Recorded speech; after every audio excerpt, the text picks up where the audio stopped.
I knew that it was serious. Doctors gave Marissa Branisavljevic the bad news in May of 2018. To say you have cancer, it's like, it's terrible.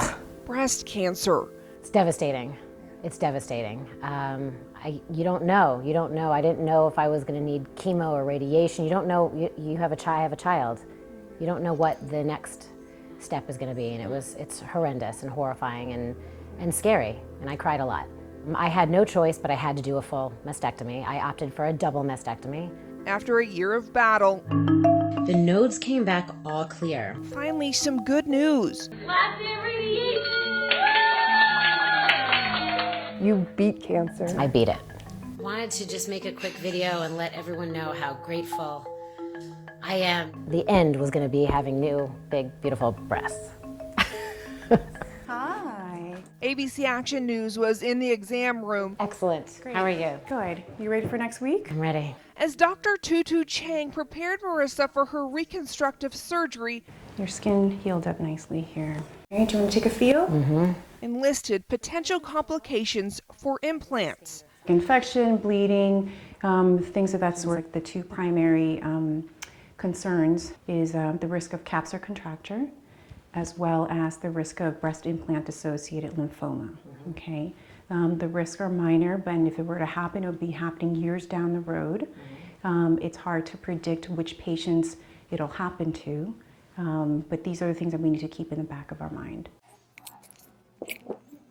I woke up one day with extreme joint and muscle pain. Lyra Marshall says she wishes she learned more about all the risks before her own implant surgery in 2002. I remember saying, just fill them up and get rid of the stretch marks. Marshall wanted to improve her self-esteem. Now she says she's paying the price. Not just financially, but psychologically, emotionally, mentally. Marshall says she knew something was wrong as soon as she woke up from surgery. I was already getting symptoms because they were hardened and painful within the first 6 months. Her unexplained symptoms, Headaches, migraines, all the time. continuing for 17 years. My body was inflamed, puffiness, heart palpitations.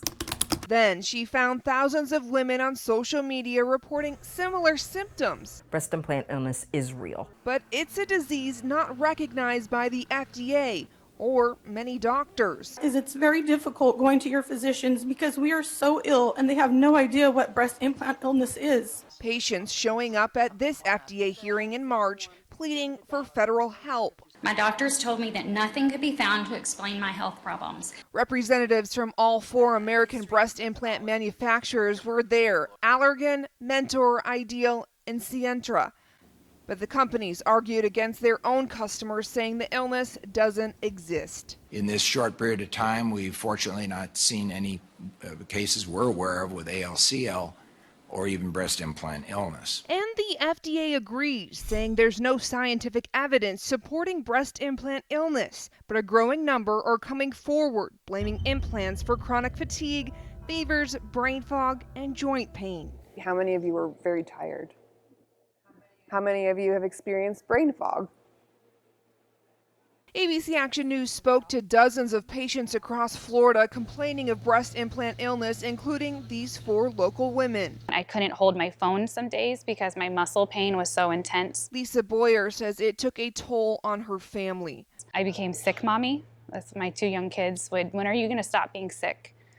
It affects your whole life. You start to feel a little hopeless. Haley Miller even says she went temporarily blind and she thought it was MS, never suspecting her implants could be making her sick. An emergency MRI showed that I had 3 lesions in my brain, and one of those was affecting my optic nerve. And so after that, I flew to a top MS specialist in the country out in Dallas, and it was going through my history with him that he pointed out to me, you might want to look into that because some women's bodies do not react well to foreign objects. Not every surgeon responds that way. And we've heard story after story of women getting laughed out of the rooms or surgeons telling them you're not going to like the way you look, so I don't advise you taking them out. My first doctor told me that there's no way it's your implants. They told you no way. She did. And when she said that, how did you feel?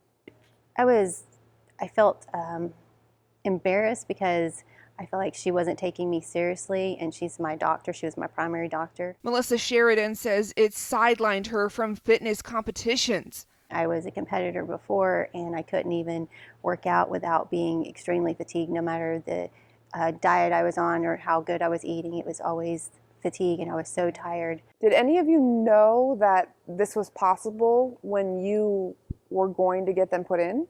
No. Absolutely not. No. When I asked my doctor if they were in, is it safe, the response was, if it wasn't safe, we wouldn't be doing it. The FDA says it has no plans to ban breast implants and issued this warning in May, saying some experience systemic symptoms that may go away when their breast implants are removed. Ronnie Ernest was one of those women. Vomiting, rashes, my eyes all swollen. They said, we don't know why you had a heart attack. There's nothing wrong with your heart.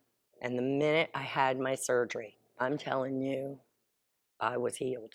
I went from basically being couch ridden to now I can run like 6 miles at a time. I just feel like alive again. I woke up from surgery, healed in most areas. I have not had pain or extreme fatigue or burning since the moment I woke up. Breast augmentation is still America's most popular plastic surgery. Just last year alone, more than 300,000 U.S. patients had the procedure. I think it's too much of a moneymaker for it to ever be to go away. But an increasing number of patients are undergoing explant surgery to have breast implants removed. ABC Action News uncovered explant procedures up by more than 8,000 in the last decade, steadily increasing by about 2,000 additional surgeries each year.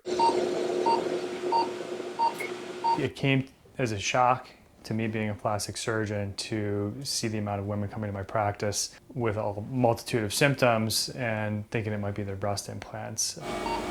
Dr. Dave Rankin was in the business of giving women bigger breasts. We were taught they were safe. We were taught there was no problems. But after 15 years, this Florida plastic surgeon is now doing more explant surgeries than implants. The best candidate in my practice are patients that are very, very sick. They've tried everything else. They've been to a million different doctors, tried hundreds of blood tests.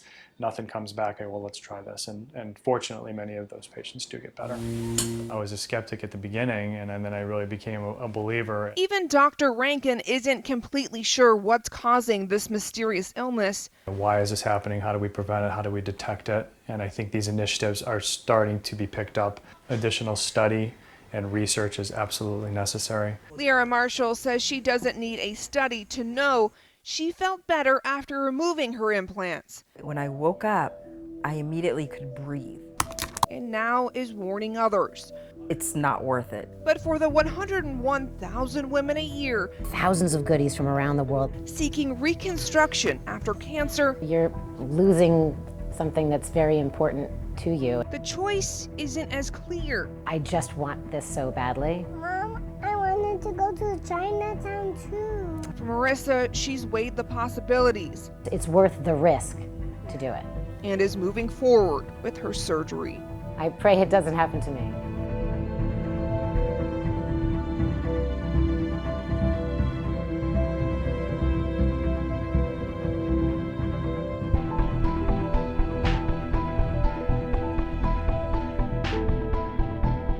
Educated, learn the pros and cons, and just be smart and be aware.